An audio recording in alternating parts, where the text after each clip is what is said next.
Assalamualaikum warahmatullahi wabarakatuh. Salam Pramuka. Halo adik-adik, gimana kabar kalian? Semoga sehat selalu ya. Kali ini kakak akan menjelaskan sejarah Pramuka. Jangan sampai habis ya.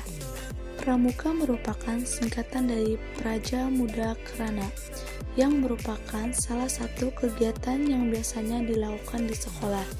Pramuka adalah suatu organisasi yang telah berkembang secara internasional dan seluruh masyarakat dunia telah menerima organisasi Pramuka ini. Banyak sekali kontribusi dan badan Powell dalam gerakan Pramuka seperti mendekati para anggota dengan alam, sosial, dan memperkuat hubungan dengan Sang Pencipta. Alhasil, kegiatan Pramuka sampai sekarang masih diterima baik dalam masyarakat. Pengertian Pramuka.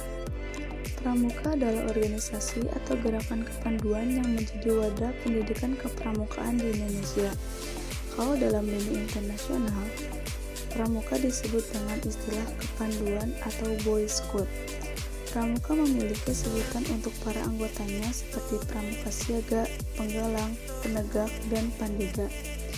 Sedangkan untuk kelompok anggota Pramuka lainnya disebut Pembina Pramuka, Andalana, Pelatih, Pamangsaka, Staf Kuartir, dan Majelis Pembimbing.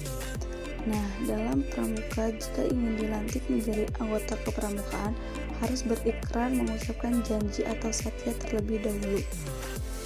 Sejarah Pramuka di dunia. Sejarah Pramuka di dunia pertama kali dimulai saat Baden Powell menulis pengalamannya dalam buku Scouting for Boys pada tahun 1908. Buku tersebut dibuat untuk panduan acara perkemahan yang dirintis pada tahun itu. Buku ini sangat laris, bahkan di luar Inggris, sehingga mulai bermunculan organisasi-organisasi pramuka yang ditunjukkan kepada anak laki-laki saja. Pada tahun 1912, Baden Powell bersama adik perempuannya, Agnes, mendirikan organisasi pramuka untuk wanita bernama Girls Guild.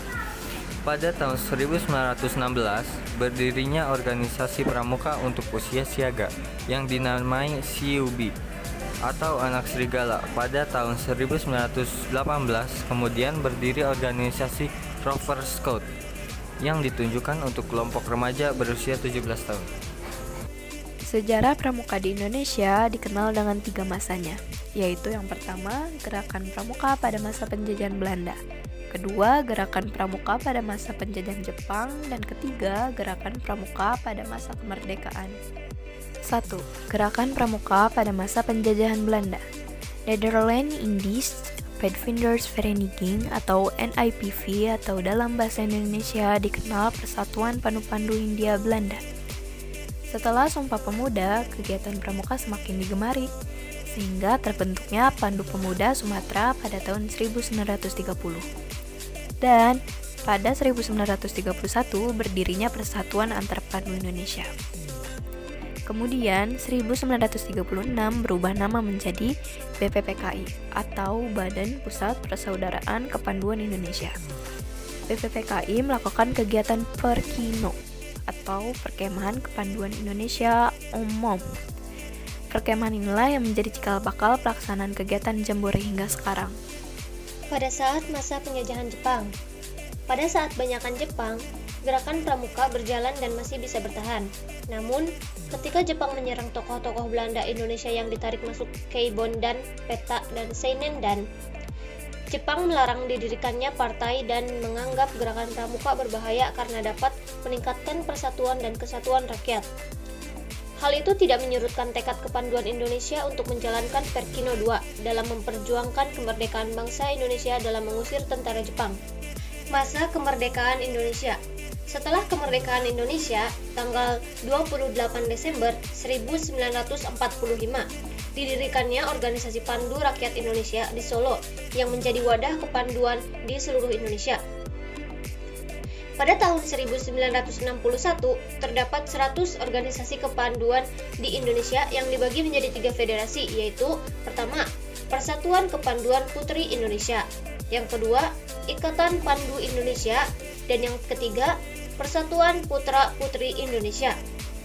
Pada tanggal 14 Agustus 1961, Gerakan Pramuka diperkenalkan secara resmi kepada seluruh masyarakat, sehingga pada hari itu diperingati sebagai Hari Pramuka setiap tanggal 14 Agustus. Demikian penjelasan mengenai sejarah pramuka di dunia sampai menyebar ke Indonesia. Semoga bermanfaat ya.